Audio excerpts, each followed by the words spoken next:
जय श्री कृष्णा। ज्योतिष एकाग्र चैनल में आप सभी का हार्दिक स्वागत, हार्दिक अभिनंदन। मित्रों, आज हम बात करते हैं रत्न धारण करने पर हमें क्या सावधानी बरतनी चाहिए। रत्न धारण जो करते हैं उसमें यदि वो खराब है तो हमें क्या नुकसान दे सकता है, इसके बारे में मैं बता रहा हूँ। अधिक न विलंब करते हुए आज का जो विषय है वो रत्न धारण में सावधानी और रत्न धारण यदि खराब कर लिया, खराब रत्न धारण करने पर आपको क्या खराब रिजल्ट मिल सकते हैं। इसलिए 9 ग्रह के जो रत्न है उनके बारे में जानकारी, और वो यदि खराब है, दोष युक्त है, तो आपके जीवन में क्या प्रभाव डाल सकते हैं, इसके बारे में चर्चा कर रहा हूं। तो सर्वप्रथम हम रत्न क्यों धारण करते हैं। हम रत्न हमारे जो लग्न का भाव होता है, यानी कि लग्न, पंचम और 9th हाउस, ये 3 हाउस हैं जिसको जैसे लगने से यदि किसी का कमजोर है तो लगने से कमजोर होगा तो वो उसकी सोचने की शक्ति, कार्य करने की क्षमता कमजोर हो जाती है, इसलिए वो सही निर्णय नहीं ले पाता है। ऐसे में लग्न को मजबूत करने के लिए, लग्न भाव को मजबूत करने के लिए लग्न के स्वामी के रत्न हम धारण करते हैं। इसी तरह से यदि आप एजुकेशन के क्षेत्र में जा रहे हैं और एजुकेशन आपको सही नहीं मिल पा रहा है तो सेकेंडरी एजुकेशन तक तो हम चतुर्थ भाव के स्वामी का, यानी जो चतुर्थ भाव में आपके कुंडली के चौथे स्थान पे जो ग्रह बैठा होगा उस भाव के स्वामी की यदि विद्यार्थी को, स्टूडेंट को वो रत्न धारण कराया जाए तो ऐसे में उसके जो एजुकेशन में बाधा आ रही है वो बाधा दूर होते हुए वो टॉपर बनेगा, उच्च शिक्षा प्राप्त करेगा। ठीक इसी तरह से पंचम, यानी कि सेकेंडरी के बाद में जो एजुकेशन प्राप्त करता है उसके लिए 5वें स्थान का स्वामी से संबंधित हम रत्न धारण करते हैं। तो ये तो हुआ चतुर्थ, लग्न और पंचम भाव का हम क्यों धारण करते हैं। पंचम भाव हमारे संतान का कारक भी माना गया है। यदि किसी के संतति नहीं हो पा रही है, संतान होने में उसको परेशानी आ रही है, तो ऐसे में ऐसे व्यक्ति पंचम भाव के स्वामी का रत्न धारण कर सकता है।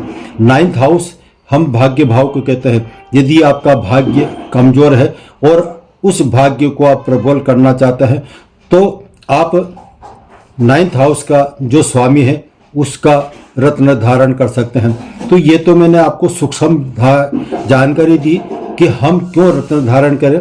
रत्न धारण करने से बहुत बेनिफिट होता है, ये मैं आपको बता रहा हूँ। लेकिन इसके साथ ही यदि आप बाजार से जो रत्न खरीदते हैं उस पे यदि छोटे छोटे डॉट्स बने हुए हैं या फिर हल्की हल्की रेखाएं बनी हुई है या फिर उसमें क्रॉस का चिन्ह हो, छोटे छोटे धब्बे बने हो, तो ये जो रत्न बिल्कुल साफ नहीं होता है, रत्न धुंधलापन लिया हुआ है। रत्न बिल्कुल साफ होना चाहिए और उसमें किसी भी प्रकार का रेशा नहीं होना चाहिए, किसी प्रकार का धब्बा नहीं होना चाहिए, आड़ी टेढ़ी लकीरें नहीं होना चाहिए, क्रॉस नहीं होना चाहिए। यदि ऐसा रत्न आप धारण करते हैं तो ऐसे में आपको जो बेनिफिट मिलना चाहिए वो बेनिफिट नहीं मिलेगा, अपितु आपको नुकसान होगा। तो नुकसान आपको क्या होगा इसके बारे में मैं बता रहा हूं। सर्वप्रथम हम सूर्य के नग की बात करते हैं। सूर्य जो है वो सूर्य हमारे आत्मा का कार्य है और सूर्य जो है आपको उच्च शासक बनाता है, पावर दिलाता है। तो इनके जो गुण है वो नहीं बताऊंगा, सिर्फ यदि आप इस तरह से जो मैंने आपको रत्नों में जो कमियां बताई है, यदि आप ऐसा रत्न लेकर आते हैं तो ऐसे में आपके जो रत्न है उससे क्या क्या नुकसान हो सकता है इसके बारे में जानकारी दे रहा हूं। मणिक, माणिक रत्न सूर्य का रत्न होता है। ऐसे में यदि आप दूषित, जो मैंने बताया था, बार बार ये नहीं बताऊंगा कि धब्बे लग रहे हैं, क्रॉस हो रहे हैं, डॉट्स हो रहे हैं, सिर्फ ये बताऊंगा कि यदि जो ऊपर मैंने आपको बताया है, पिछला जो बताया है कि कौन कौन से दोष रत्न में होते हैं, तो यदि वो दोष युक्त रत्न सूर्य का, माणिक का आप धारण करेंगे तो तो ऐसे में जब से आप धारण करेंगे आपका मन विचलित हो जाएगा, आपके जो पावर शक्ति है वो धीरे धीरे क्षीण होती जाएगी, आप दब्बू किस्म के हो जाएंगे और साथ ही आप जो है वो धीरे धीरे आपका स्वास्थ्य में गिरावट आने लग जाएगी और खुद बीमार होते ही चले जाएंगे। तो ये हुआ आपके माणिक रत्न धारण करने पर क्या दुष्प्रभाव हो सकता है। इसके बाद में आता है मोती। मोती जो है चंद्रमा का कारक माना गया है, तो चंद्रमा का जो दूषित है उसकी चंद्रमा की शुभता प्राप्त करने के लिए हम मोती धारण करते हैं। और मोती जो मैंने बताया कि डॉट्स हो, लकीरें हो, क्रॉस हो, आड़ी टेढ़ी रेखाएं हो, ऐसा रत्न यानी कि ऐसा मोती आपने धारण कर लिया तो ऐसे में आपके मन में बेचैनी होगी, आप डिप्रेशन में आने लग जाएंगे, आप अज्ञात भय से कांपने लग जाएंगे, साथ ही आपका जो सौभाग्य है वो धीरे धीरे दुर्भाग्य में बदलता जाएगा। तो यह है दूषित मोती धारण करने का परिणाम। अब आता है मंगल का जो रत्न होता है वो होता है आपका मूंगा। मूंगा क्या, ये आपके साहस का प्रतीक है। यदि आपने दोष युक्त मूंगा धारण कर लिया तो ये आपके साहस में कमी करेगा, आपके पराक्रम में धीरे धीरे गिरावट करेगा, आपके खून में कमी ला सकता है, रक्त संबंधी बीमारी हो सकती है, रक्त बीमारी यानी कि रक्तचाप, हाई लो ब्लड प्रेशर। और दूसरा है आपका ये जो रोग होते हैं इससे मंगल से संबंधित जो भी रोग हैं वो आपको घेर सकते हैं। इसके अलावा अब आता है नेक्स्ट पन्ना। ये बुद्ध का रत्न है। बुद्ध की शुद्धता प्राप्त करने के लिए हम रत्न धारण करते हैं पन्ना। अब यदि पन्ना जो मैंने बताया है ऐसे दूषित आपने पहन लिया, लक्ष्मी का आगमन रुक जाएगा और अनावश्यक खर्चे बढ़ते ही जाएंगे। आपके बिजनेस में जो प्रॉफिट चाहिए वो प्रॉफिट नहीं मिल पाएगा। अब गुरु की बात करते हैं। गुरु हमारा भाग्य कारक माना गया है। गुरु जो है उसका रत्न पुखराज होता है। पुखराज दो तरह के होते हैं, एक तो बिल्कुल सफेद जो मैंने पहन रखा है और एक होता है पीला। तो ये सफेद और पीला अलग अलग क्या असर करता है इसके बारे में अलग वीडियो बनाऊंगा। आज इतना ही है कि यदि आपने पुखराज दूषित पहन लिया, धब्बे वाला पहन लिया, आड़ी रेखाएं, क्रॉस, डॉट्स वाले पहन लिया, तो ऐसे में ये पुखराज आपको आपके भाग्य को नुकसान चोट पहुंचा सकता है, आपके धन की हानि कर सकता है, आपके जो संपत्ति है, प्रॉपर्टी है, धीरे धीरे उसमें नुकसान हो सकता है। ये है और गुरु के पुखराज धारण करने पर। अब आता है शुक्र। शुक्र ग्रह वैभवशाली माना गया है। शुक्र जो है यह लक्ष्मी का ही रूप माना गया है। तो शुक्र का जो रत्न होता है वो हीरा होता है।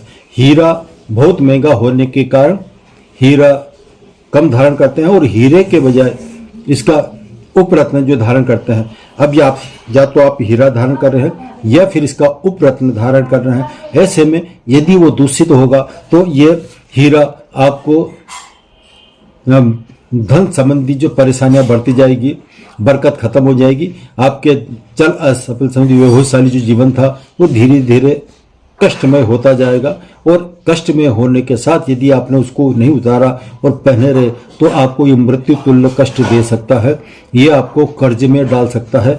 तो ये हुआ शुक्र तक के रत्न के बारे में। अब नीलम। नीलम जिसके देखो ही नीलम पहनेंगे। नीलम पहनने से क्या होता है, नीलम है शनि का, शनि कर्मकारक है। शनि आपको अपने कर्म के अनुसार फल देता है। ऐसे में शनि का रत्न यदि आप नीलम धारण करते हैं तो नीलम ये मैंने बताया है कि कर्म के अनुसार आपको यश मान सम्मान देता है, तो इसका बहुत तेज प्रभाव होता है। नीलम जैसे ही धारण किया आपके 1 घंटे के अंदर उसका असर प्रारंभ हो जाएगा। तो यदि आपने दूषित रत्न नीलम पहन लिया तो ये आपको बिन बुलाई परेशानियां आपके घर में प्रवेश कर जाएगी। दूषित नीलम यदि आपने धारण किया तो परेशानियां 1 घंटे के अंदर, यदि आपने ओरिजिनल ओरिजिनल नीलम पहना तो अनावश्यक आप बैठे तो आपके पास कोई भी झगड़ा करने आ जाएगा, आपके दुख भरे समाचार प्राप्त हो सकते हैं, बिन बुलाई अचानक परेशानी बढ़ती ही जाएगी। यह है दूषित नीलम पहनने का परिणाम। अब आता है गोमेद। गोमेद का है, यह राहु का रत्न माना गया है। गोमेद यदि आपने दूषित पहन लिया, टूटा फूटा खंडित पहन लिया, तो ये आपकी संपत्ति को नुकसान पहुंचा सकता है। यदि आप कृषक हैं, यदि आपने पशु पाल रखे हैं, तो आपके पशु अचानक मरने लग जाते हैं। यदि आपने गोमेद रत्न धारण किया और यदि आपके पशु धन हानि होती है, तो आप समझ जाइए कि ये हमने गोमेद गलत पहन लिया। गोमेद से अचानक परेशानी बढ़ती है, एक्सीडेंट वगैरह हो सकते हैं, संपत्ति का नुकसान हो सकता है, धन वैभव आपके धीरे धीरे नष्ट हो सकते हैं। तो यह है। अब आता है लहसुनिया। लहसुनिया केतु की शुभता प्राप्त करने के लिए हम पहनते हैं। यदि केतु की शुभता प्राप्त करने के लिए आप लहसुनिया पहनने जा रहे हैं, तो लहसुनिया बहुत चमत्कारिक यह रत्न माना जाता है। यदि आपने ओरिजिनल रत्न बिल्कुल शुद्ध पहना, तो उसका असर आपको 1 घंटे के अंदर बहुत तेज गति से मिलेगा। जिसके लिए आप चाहते हो वो आपकी मनोकामना आपको दे सकता है। जिस तरह से यदि कोई किसी को इत्र का छिड़काव किया है, तो इत्र की सुगंध जिस तरह से फैलती है, उसी तरह से यदि आपने इस लहसुनिया को, शुद्ध लहसुनिया को धारण किया, तो आपका तुरंत उसमें प्रभाव असर होने लग जाएगा। और यदि आपने लहसुनिया दूषित, वही धब्बे वाला, डॉट्स वाला, आड़ी रेखा वाला, छोटे छोटे डॉट्स रेखाएं जा रही है, क्रॉस वाला लहसुनिया यदि आपने धारण कर लिया गलती से, तो ऐसे में आपके शत्रु अचानक बढ़ जाएंगे, शत्रु आप पर हावी हो जाएंगे। सबसे पहले बात। दूसरा, आपका कर्ज बढ़ सकता है। तीसरा, आपके अचानक एक्सीडेंट, चोट चपेटी हो सकती है। तो ये कितने ही कारण हैं, ये तो मैंने आपको शॉर्ट में बताया कि यदि हम रत्न धारण करने जा रहे हैं, रत्न धारण करने से पहले आप किसी विशेष जानकार से सलाह लें। और विशेष जो जानकार है, चाहे वो आपको महंगा देता है, लेकिन आप उसी से रत्न खरीदें, तो उसकी जिम्मेदारी होती है आपको कष्टों से छुटकारा दिलाकर आपको बेनिफिट दिलाना, आपको लाभ दिलाने का पूरा प्रयास करता है। तो मैंने आपको ये बताया कि किस तरह से हम यदि दूषित रत्न धारण करते हैं तो हमें उसको गलत क्या प्रभाव मिलता है। अब यदि आपने 1 से 2 ज्यादा रत्न धारण करने जा रहे हैं, तो थोड़ा सा मैं उदाहरण बताऊंगा। यदि आपने मूंगा के साथ, मूंगा है मंगल का रत्न, मूंगा के साथ पन्ना यानी बुध का रत्न धारण कर लिया, मूंगा और पन्ना दोनों एक साथ यदि आपने रत्न धारण कर लिए, तो यह आपके लिए परेशानी बढ़ सकती है।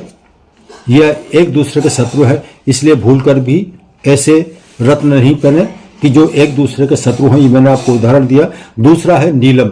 यदि आप नीलम धारण करने जा रहे हैं, अच्छा धारण करने जा रहे हैं, लेकिन नीलम के साथ में यदि आपने माणिक जो सूर्य का रत्न है, मोती जो चंद्रमा का रत्न है, और यदि मूंगा ये मंगल का रत्न है, यानी कि जब आप नीलम धारण करते हैं तो ऐसे में उसके साथ सूर्य, चंद्र और मंगल का रत्न भूल कर भी धारण नहीं करें। यदि आप ऐसा करते हैं तो ये आपके परेशानियां बढ़ सकती है। इसलिए रत्न धारण करने से पहले किसी जानकार से सलाह जरूर लें। और ऐसा रत्न चाहे महंगा होता हो, लेकिन किसी विशेष जो जानकार है, जो आपके सोच समझ कर खरीदें। आज इतना ही, फिर मिलेंगे